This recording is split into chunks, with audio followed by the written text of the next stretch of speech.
후서 4장 5절 그러나 나는 모든 일에 신중하여 고난을 받으며 전도자의 일을 하며 내 직무를 다하라.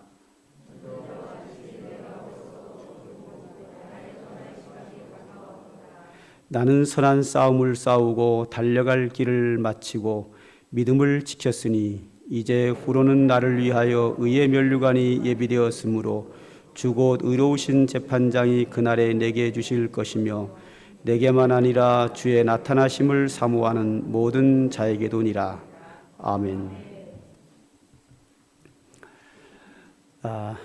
요즘 전 세계 축제인 동계 올림픽을 대한민국 평창에서 한참 진행돼 가고 있습니다.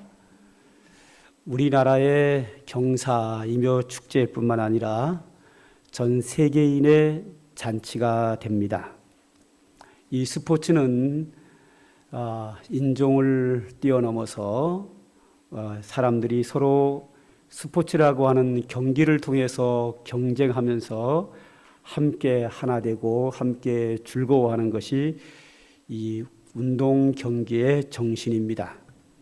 그리고 이 경기에 승리한 사람에게 잘했다고 박수를 쳐주고 또 잘하지 못했지만 등수에는 밀렸지만 그래도 그 수고한 자들에게 격려해주고 그러면서 이 팀 저 팀이 서로가 하나 되는 아주 좋은 스포츠입니다. 이 올림픽 경기는 그 시작이 아주 오래됐습니다. 지금으로부터 2080년 전에 2090년 전에 있었고요. 2790년 전에 있었고요. 예수님 탄생하시기 776년 전부터 이 올림픽이 있었습니다. 예수님 탄생하시기 776년 전에 그리스에서 이 올림픽이 시작이 되었는데 그 후 1000몇백 년 동안 이어오다가 예수님 탄생 이후 393년도에 로마 황제 데오도시우스 황제가 이분이 예수를 믿는 사람이기에 이것을 금합니다. 이 올림픽을 예수 믿는 황제가 등극하면서 금지하는 그 이유가 뭔가 하면 여러분 그리스 신화에 보면 제우스 신이라는 게 있습니다. 이 그리스인들이 제우스 신을 섬겼는데 지금으로부터 한 2800년 전에 약 2800년 전에 이 그리스인들이 제우스 신에게 제사를 드리면서 그 2부 순서로 경기를 시작을 합니다. 그렇게 시작이 됩니다. 그리고 이때 경기는 주로 달리기, 권투, 경마, 마차 경주, 원반 던지기, 레슬링 이런 종류로 경기가 되었습니다. 그렇기 때문에 고대 올림픽은 2000년 그 이전 올림픽은 주로 제우스 신 우상 숭배와 이 올림픽과는 뗄래 뗄 수 없는 관계이기 때문에 데오도시우스 황제가 우상 숭배를 금지하면서 결국은 이 올림픽까지도 금지하게 됩니다. 그래서 400년대에 예수님 탄생하신 이후 400년쯤 됐을 때에 이것이 완전히 정리되게 됩니다. 그러다가 세월이 흐릅니다. 세월이 흘러서 1896년도에 제1회 올림픽을 다시 부활시킵니다. 그래서 이 올림픽을 어디서 하는가 하면 그리스에서 합니다.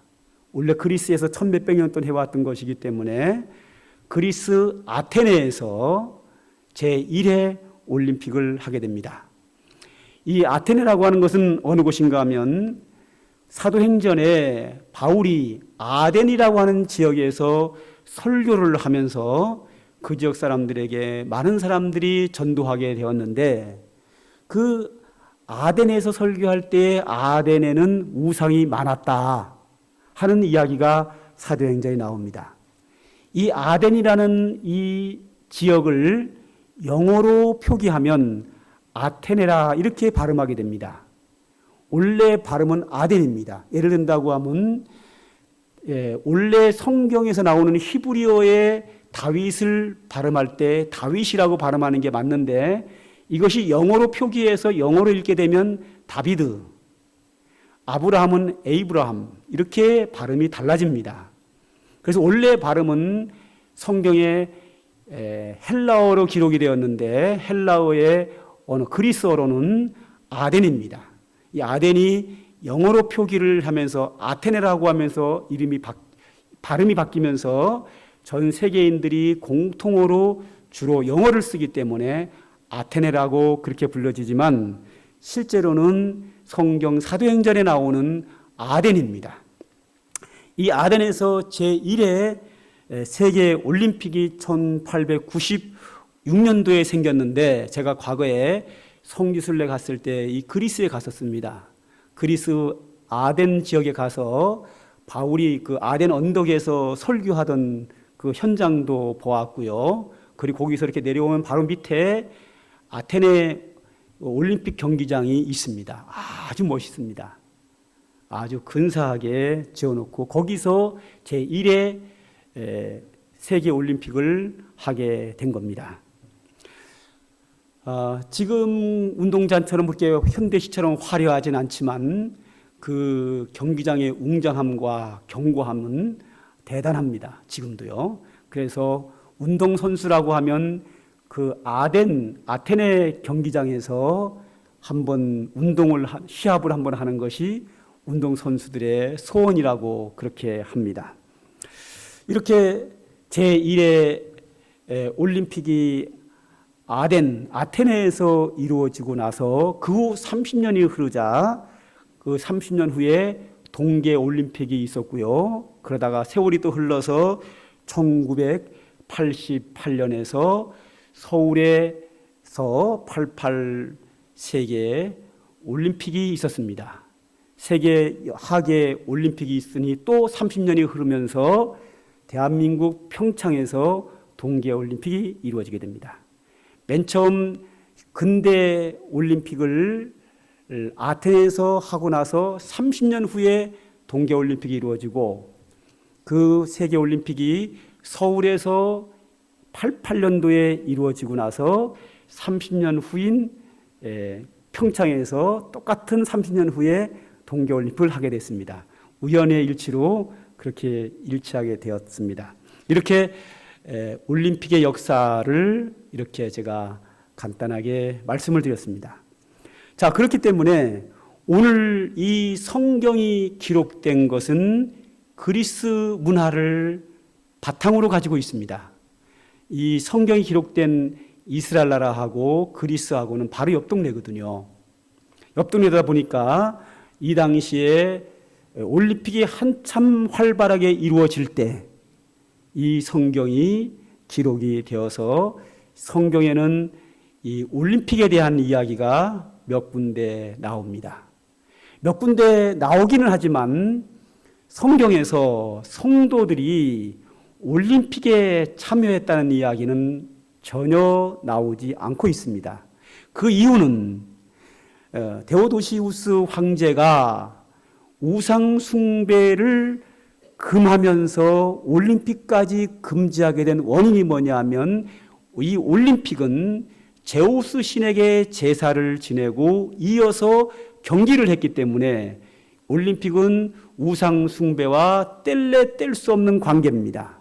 그렇기 때문에 성도들이 그 당시에 올림픽에 참여하기에는 굉장히 신앙적인 문제가 있었기에 참여하지 않습니다.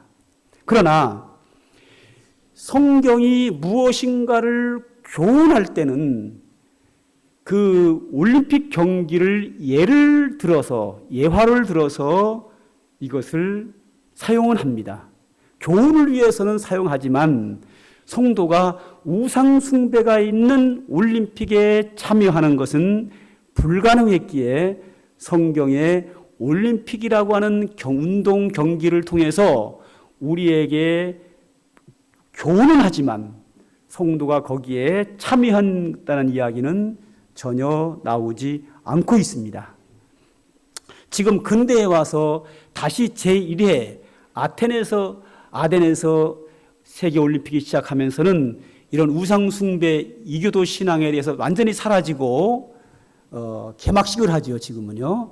얼마 전에도 우리 평창에서 개막식을 화려하게 하지 않았습니까? 이렇게 그 국가에서, 주최하는 국가에서 개막식을 하고 운동 경기가 시작이 되지만 고대에는 제우스 신에게 우상 숭배하고 제사를 지내고 그 다음에 경기가 시작이 됐습니다. 요 고대와 근대의 차이점이 이렇게 차이가 있습니다.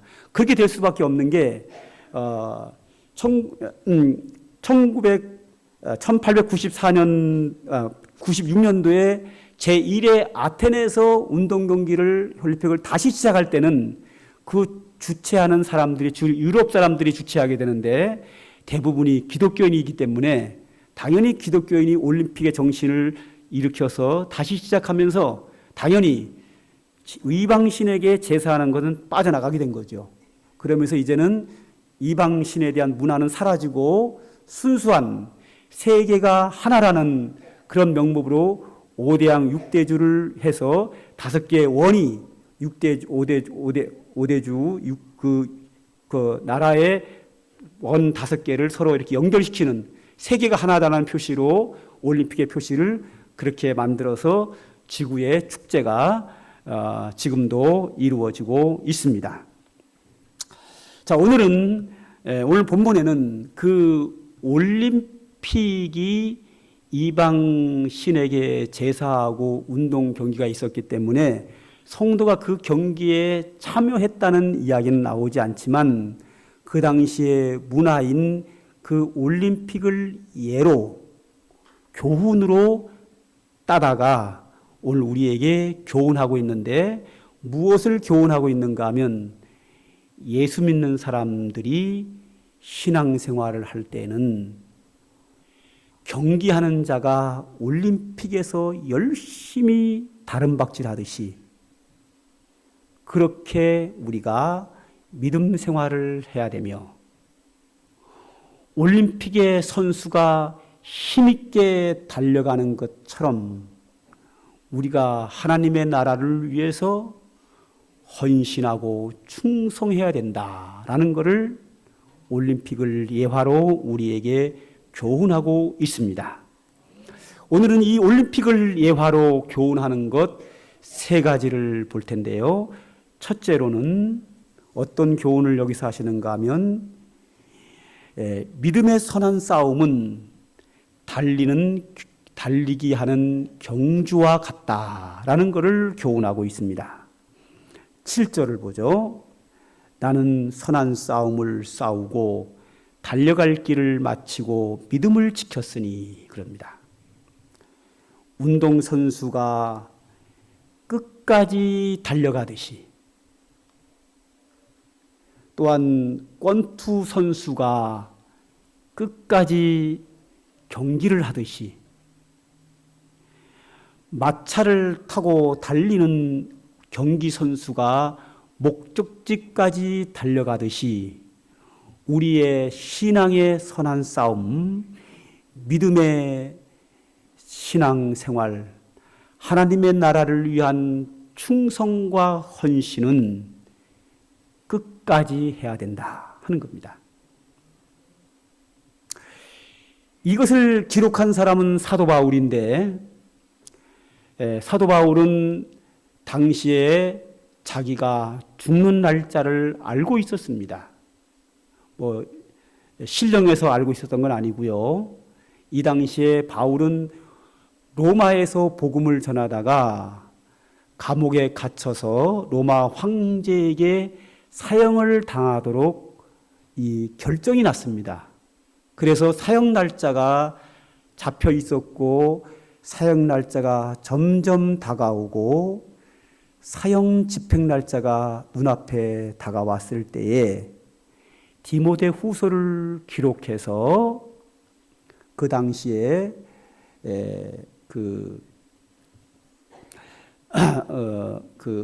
에베소 교회를 목회하고 있는 디모데, 자기 제자 디모데, 그 당시에 목회자, 목사지요. 제자 디모데 목사에게 편지를 써서 보낸 것이 디모데 후서입니다. 이 바울이 죽음을 눈앞에 두고 순교를 눈앞에 두고 마지막으로 유언처럼 자기 제자 디모데 제자에게, 목회자에게 마지막으로 권면하면서 목회를 할 때에 선한 싸움을 싸우는 것처럼 힘있게 목표를 향하여 달려가는 운동선수처럼 달려가야 한다. 그리고 성도들에게 신앙을 가르칠 때에 운동선수가 승리를 위해서 끝까지 달려가듯이 신앙생활은 중간에 포기하면 안 된다.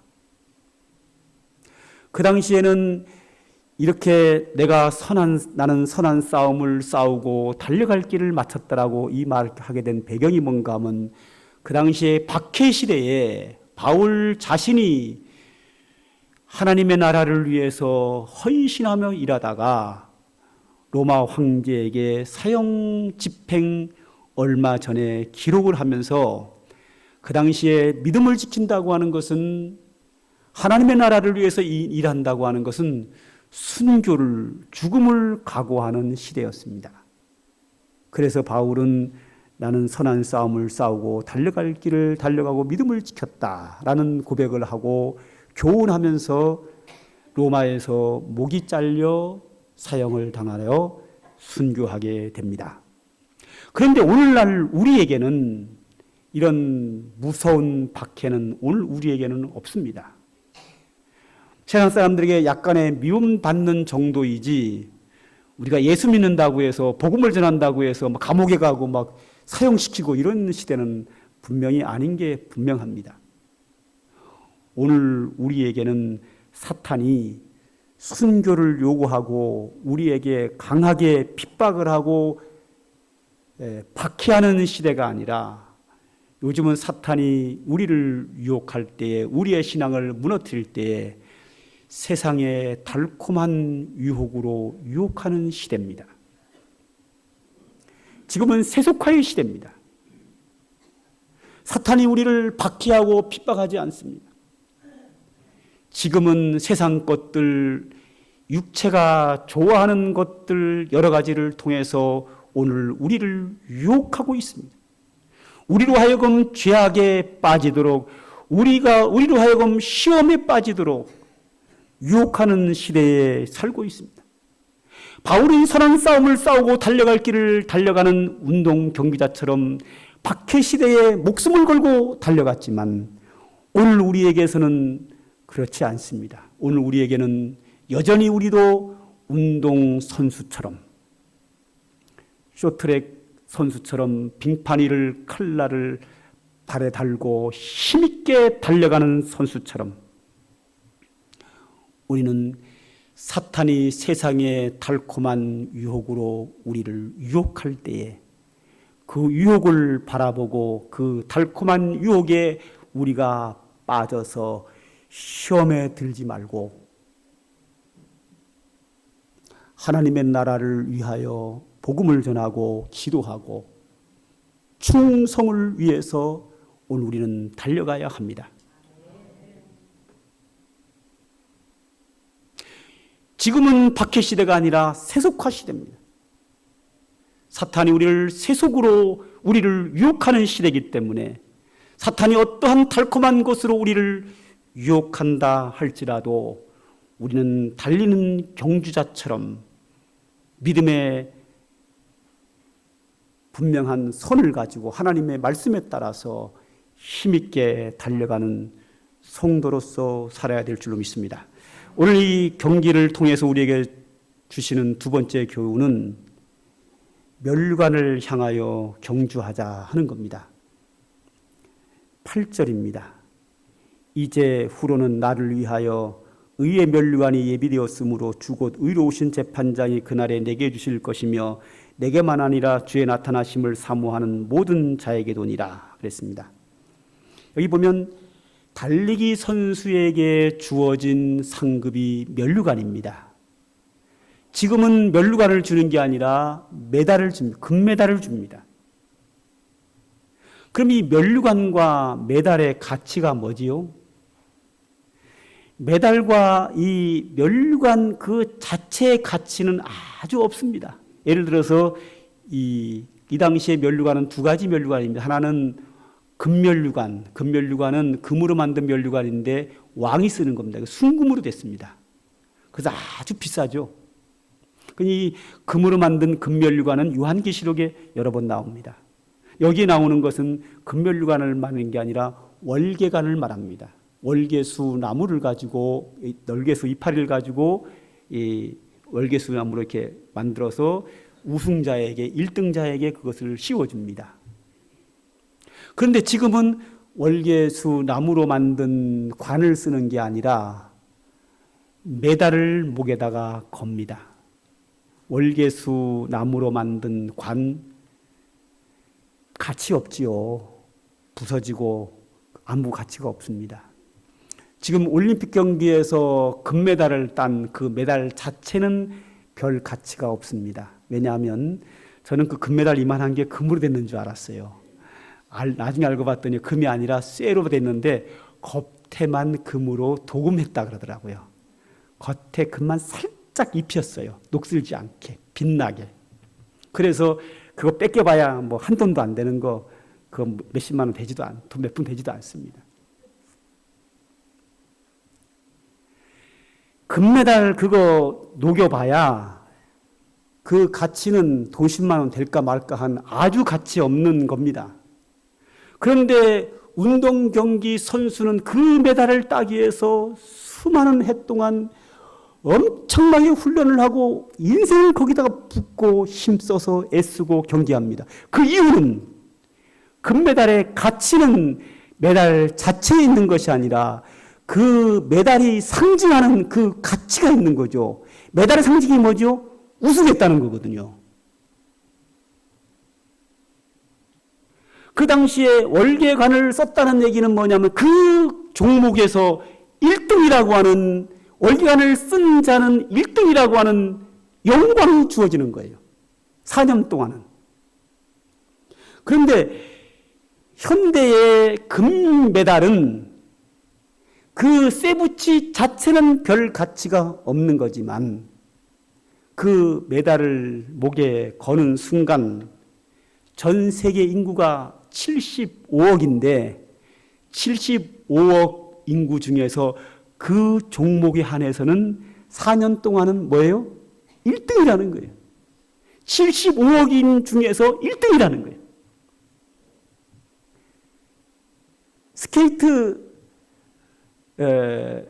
스케이트에서 1등을 했다고 하는 것은 그 종목에 한해서는 75억인 중에서 1등이라는 거예요. 그 메달의 그 가치예요. 메달의 가치는 뭐라고요? 영광이에요.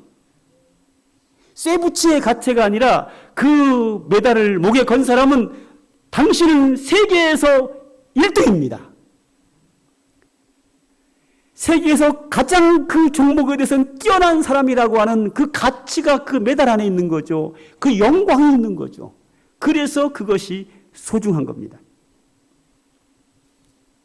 오늘 여기서는 이제 후로는 나를 위해서 의의 면류관이 예비되었다. 이 의의 면류관과 그냥 면류관의 차이점은 뭔가 하면 그냥 면류관은 운동 경기에서 승리한 자가 모자에 쓴 월계관이고 여기에 나오는 의의 면류관은 뭐냐? 이 면류관은 믿음으로 의롭게 된 자들이 쓰는 관입니다. 믿음의 승리자가 쓰는 관입니다. 하나님의 충성된 자가 쓰는 면류관이기에 그 면류관에 이름을 앞에다가 의라는 것을 붙여서 의의 면류관이라는 거죠. 그리고 그것을 주는 자가 누구냐? 이 올림픽에서 우승을 했을 때에 금메달을 목에 걸어주는 사람은 누구냐면 IOC 이 위원장이 씌워주는 목에 걸어주는데, 여기서 의의 면류관은 누가 주느냐 하면 우리 주님께서 우리의 목에 메달을 걸어주십니다. 할렐루야. 천지 만물을 창조하신 하나님께서 매 금메달을 만들어 놓고 기다리시다가 우리가 이 세상을 믿음의 경주를 마치고 하나님의 교회에서 충성되이 헌신하고 돌아오는 자를 하나님이 메달을 가지고 기다리시다가 우리 목에 걸어주신다. IOC 위원장이 씌워주는 것이 아니라 하나님이 우리 목에 걸어주신다는 거예요. 그러면 진짜 메달을 걸어주고 면류관을 씌워주느냐? 그건 상징입니다. 충성된 자에게 주시는 하나님의 상급, 충성된 자에게 믿음의 사람들에게 주시는 하나님이 주시는 영광입니다. 다니엘서에 많은 사람을 옳은 대로 돌아오게 한 자는 하늘의 별처럼 영원토록 빛나리라. 별이 빛난다고 하는 얘기는 별처럼 하늘로 뚝뚝 붙어가지고 빛난다는 말이 아니라 별이 반짝반짝 빛나듯이 그가 믿음의 경주에서 승리자라고, 하나님 앞에 충성된 헌신자라고, 주님이 그를 귀하게 여겨 그의 이름을 빛나게 하는 영광을 그에게 주시는 겁니다. 세상 올림픽에서 월계관을 쓰고 메달을 목에 거는 것은 그 자체의 가치가 아니라 그것을 목에 걸고 모자에 쓰는 자는 1등이라고 하는 명예가, 영광이 있는 것처럼 하나님께서 우리에게, 믿음의 성공자에게, 승리자에게, 헌신의 충성의 승리자에게 주시는 하나님의 상급, 하나님이 주시는 영광인데, 이 영광은 영원토록 누린다는 거예요. 돌림교 올림픽에서 받는 그 메달은 영원하지 않습니다. 금으로 도금했지만 그 사람이 죽는 것과 마찬가지로 그 메달의 영광은 그 사람이 죽으면 서서히 사라지는 겁니다. 그래서 때가 되면 사라질 영광이지만 하나님 나라에서 하나님께서 믿음의 사람들에게 주시는 그 메달은, 그 영광은 한때 반짝반짝 빛나다가 사라지는 것이 아니라 하나님 나라에서 우리가 영원토록 수천만 년, 억만 년 이상 영생을 누리는 동안, 영원무궁토록 영생을 누리는 동안 그 영광도 그 사람과 함께 사라지지 않고 영원토록 영광을 누리는 겁니다. 제가 목회를 하면서 바르게 하려고 하고 이 목회를 위해서 일생을 바치는 이유는, 저도 하나님 앞에 섰을 때 바울처럼 영광을 받고 메달을 목에 걸고 영원토록 빛나고 싶어서입니다. 바울이 그런 이야기를 하면서 우리에게 권면합니다. 너희도 그렇게 해라. 저는 오늘 이 말씀을 설교하면서 여러분도 하나님이 직접 주시는 메달을 목에 걸고 그 영광이 영원토록 빛났으면 좋겠습니다. 이번 평창 동계올림픽에서 이슈가 되는 것 몇 가지가 있었는데, 그 중에 하나, 쇼트랙 3000m 계주에서 우리나라 선수 4명이 계주를 하는 거죠. 상대방 선수들하고 이렇게 하는데, 달려가다가 빙판을 달리다가 넘어졌어요. 넘어져서 야, 이거 꼴찌다 생각을 했는데, 준결승에서죠. 꼴찌다 생각을 했는데, 세상에 넘어진 자와 타치를 하고 계주를 바톤을 이어받고 달려갔는데, 반바퀴 가까이 차이가 났었는데 점점 좁아지더니 다 따라오더니 추월을 해서 1등을 하더라는 거예요. 그러더니 그 결과가 4분 6초 387이라고 하는 기록으로 세계 신기록을 낸 거예요. 이것이 전 세계의 기자들이 방송을 하고 지구 전체에 화제가 됐어요. 대단했지요. 이 사건 속에서 우리에게 주는 교훈이 뭔가 하면 우리 신앙의 경주자는 목표점을 향하여 끝까지 달려가야 한다.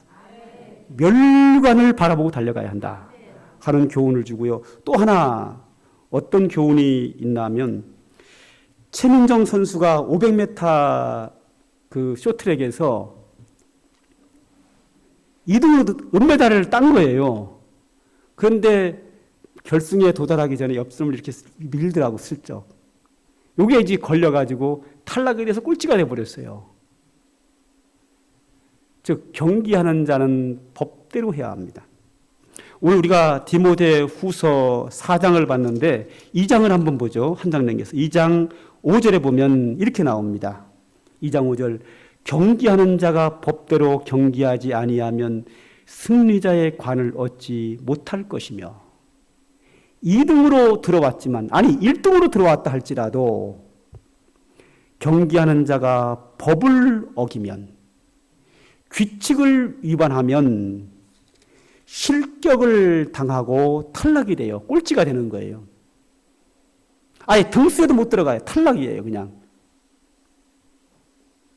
아깝게 메달을 놓친 거죠. 성경은 이런 경주의 룰을 통하여 경기하는 자가 법대로 해야 승리자의 관을 쓴다고 설명하면서 우리가 하나님의 교회에서 충성하고 헌신하고 믿음 생활을 하지만 우리의 믿음 생활은 법대로 해야 된다. 법이 뭐죠? 하나님의 말씀대로, 하나님의 뜻대로, 내 생각대로, 내 주관대로 주의 일을 하는 것이 아니고 믿음 생활은 내 중간 생각대로 인본주의로 하는 것이 아니라 신앙 생활은 하나님 중심으로 해야 돼. 하나님의 말씀대로 해야지 내가 열심을 내고 충성하고 헌신한다고 아무리 애써도 그것이 하나님 마음에 빗나가면 그 충성과 헌신과 그 열심은 아무런 소용이 없어요. 최민현 선수가 아무리 열심히 달려가가지고 1등을 한다 할지라도 경기의 규칙을 어기는 순간 꼴찌도 못 되고 탈락으로 실격으로 빠져나갑니다. 등수가 꼴찌도 안 되는 거예요. 그냥 탈락으로 빠지는 것처럼 우리의 신앙생활, 우리의 교회 생활과 하나님 앞에서 헌신하고 충성하는 것은 항상 내 원하는 대로가 아니라 하나님께서 무엇을 원하실까? 하나님이 그 원하시는 하나님의 뜻이 하나님의 말씀인 성경에 담겨져 있습니다. 그러므로 경기하는 자처럼 우리는 믿음 생활을 해야 되는데 경기하는 자가 끝까지 달려가듯이 우리의 신앙생활은 중간에 포기해서는 안 됩니다. 중간에 넘어졌다 할지라도 다시 일어나서 달려가야 합니다. 목표점까지 끝까지 달려가야 되고 멸관이라고 하는 금메달이라고 하는 그 목표를 향하여 있는 힘껏 달려가듯이 우리의 신앙생활은 사탄이 세상 달콤한 것으로 우리에게 아무리 유혹할지라도 그 유혹에 넘어가면 안 되고 끝까지 주님이 원하시는 그날까지 주님이 수고했다 이제 내 집으로 돌아오라고 하실 때까지 우리는 달려가야 하며 그 달려가는 모든 과정은 신앙생활은 하나님의 법대로 하나님의 말씀대로 하나님의 뜻대로 우리는 믿음 생활을 하고 하나님의 뜻대로 하나님의 교회에서 헌신하고 충성해야 될 줄로 믿습니다. 경기하는 자를 보니까 얼마나 힘쓰는지 모릅니다. 그걸 힘쓰기 위해서 얼마나 많은 고된 훈련을 하고요. 야, 이상화 선수 옛날에 그 발을 봤더니요. 발이 막 험악하더라고요. 얼마나 했는지. 그리고 얼마 전에 그 테니스 선수 있었잖아요. 야, 그 선수 인터넷에 올라온 그 발을 보니까요. 한쪽에 물집 생겼다 그랬잖아요. 그 반대쪽 발을 봤더니 여기 발 여기에 발가락 여기가 푹 파였어요. 저는 그걸 보고 깜짝 놀랐어요. 살이 푹 파인 그 발을 가지고 테니스를 했는데 마지막에 너무 힘들어서 졌지요. 결승에서 졌는데 준결승에서 졌지요. 야, 저렇게 뛰어다니는구나. 그에게 돈을 준다면 그렇게 뛰어다니겠어요? 돈 준다면 이 엄지 팔 여기가 발바닥이 다 푹 파이도록 안 뛰어다닙니다. 돈 때문이 아니라 뭐예요? 메달을 위해서 영광을이라는 게 있기 때문에 그러면서까지 뛰는 거예요. 영광 때문에 뛰는 거, 돈 때문에 뛰는 거 아닙니다. 우승자에게 주어진 것은 돈이 아니라 영광입니다. 물론 돈도 따라옵니다. 우리의 믿음 생활은 하나님이 우리를 하나님 나라로 부르셨을 때에 영원한 영생을 누리는 동안 시들지 아니하고 썩지 아니하는 영원한 영광이 우리에게 주어진다는 걸 기억하면서 오늘도 신앙의 경주에 힘껏 뛰어가는 저 여러분의 신앙이 되기를 소망합니다. 기도하겠습니다. 하나님 아버지 감사합니다. 오늘도 우리들에게 귀한 말씀 주신 거 감사합니다.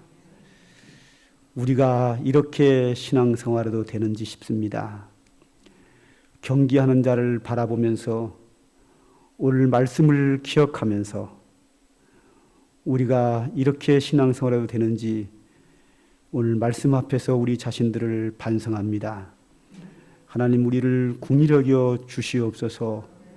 주의 성령과 말씀의 은혜로 우리에게 충만하게 하셔서 우리가 새 힘 가지고 새로운 마음을 가지고 믿음의 신학의 경주 힘있게 달려가 성공자가 되게 하여 주시옵소서.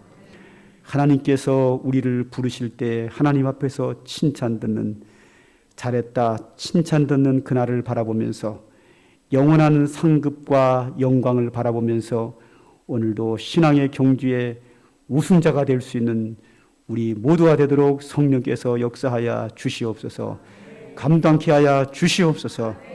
예수님의 이름으로 기도하옵나이다. 아멘. 찬송가 360장입니다.